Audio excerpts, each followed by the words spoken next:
K smart scrutiny ചെക്കിങ്ങിൽ കാണുന്ന അടുത്തൊരു എററാണ് slope of roof and ground level should be 0 എന്ന് പറയുന്നത്.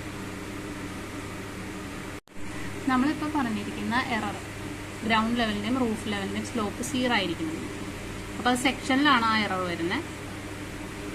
ഗ്രൗണ്ട് ലെവൽ നമ്മൾ മാർക്ക് ചെയ്തിട്ടുണ്ട്, റൂഫ് ലെവലും മാർക്ക് ചെയ്തിട്ടുണ്ട്.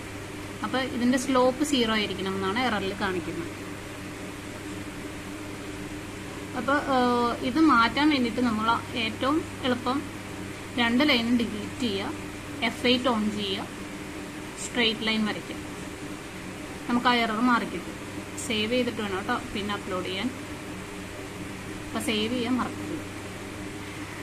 പിന്നെ നമ്മൾ ഈ ലെയർ മാച്ച് ചെയ്യുമ്പോൾ നമുക്ക് കെ സ്മാർട്ടിൽ ലേറ്റസ്റ്റ് ആയിട്ട് ഓട്ടോക്യാഡ് ഫയൽ ലെയറിൻ്റെ അവർ ഇറക്കിയിട്ടുണ്ട്.